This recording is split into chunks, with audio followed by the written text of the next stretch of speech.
আসসালামু আলাইকুম viewers, family kitchen থেকে আমি আজকে নিয়ে আসলাম একটা বিকেলে স্ন্যাক্স আইটেমের রেসিপি। বাচ্চাদের জন্য এভাবে ঘরে থাকা সামান্য উপকরণ দিয়ে বিকেলে একটা নাস্তা তৈরি করে দেওয়া যায়।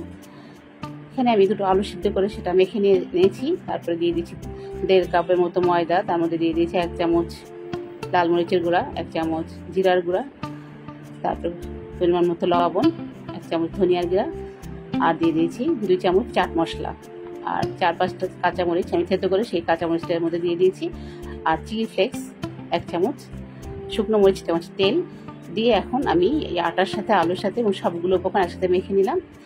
সামান্য পরিমাণ পানি দিয়ে আমি এখানে রুটির ডোর মতো করে এই ডোটা তৈরি করব।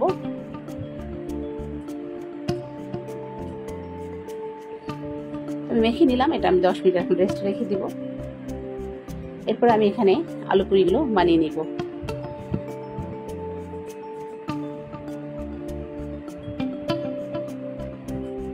আলতো হাতে বেলে আটা দিয়ে বা ময়দা দিয়ে বানিয়ে যেরকম একটা বাটির সাহায্যে কেটে নিলাম, যাতে সবগুলো আলু পুরির সাইজ সমান হয় এবং দেখতেও সুন্দর হয়। এখানে আমি একটা করে নিয়েছি। এখন আমি একটা বড় রুটি বেলে তারপর একসাথে আমি যাতে 4-5টা আলু পুরি বানানো যায় বড় একটা রুটি বেলে নিয়েছি এবং এভাবে করে কেটে নিচ্ছি। আমি এভাবে করেই আমি সবগুলো আলু পুরি বানাবো।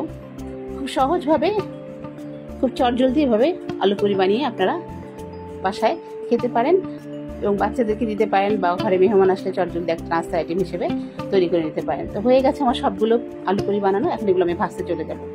চুলায় আমি একটা কড়াই বসিয়ে তাতে তেল দিয়ে দিয়েছি পরিমাণ মতো, এবং তেলটা যখন গরম হয়ে যাবে তখন আমি একটা একটা করে আলু পুরিগুলো দিয়ে দিলাম। একটা দিয়ে দিলাম, এটা আমার ভাজা হয়ে গেছে। এখন আবার আমি বাকি পুরিগুলো সব এভাবে একে একে ভেজে নেব। এরপর যে চুলার আঁচটা মিডিয়ামে রেখে ভাজতে হবে এবং উল্টে পাল্টে দিয়ে ভালো করে ভাজতে হবে, যাতে ভালো মতো উপরে পুড়ে না যায়, ভালো মতো ভিতরে যাতে সিদ্ধ হয়। বিকেলে নাস্তা আইটেমে বাচ্চাদের এভাবে বানিয়ে ঘরে দিতে পারেন। খুবই সামান্য উপকরণ লাগে, ঘরে থাকা সামান্য উপকরণ দিয়ে আপনারা এভাবে একটা বিকেলে নাস্তা হিসেবে বাচ্চাদের দিতে পারেন বা নিজেরাও খেতে পারেন। এভাবে আমি সবগুলো পুরি একে একে ভেজে নিব।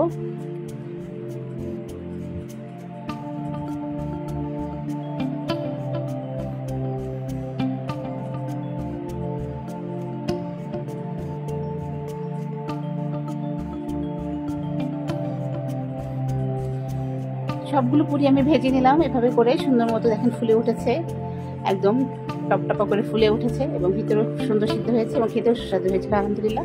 আমার রান্না যদি ভালো লাগে একটা লাইক শেয়ার দিবেন। এত আপনারা ভালো থাকবেন, সুস্থ থাকবেন। আল্লাহ।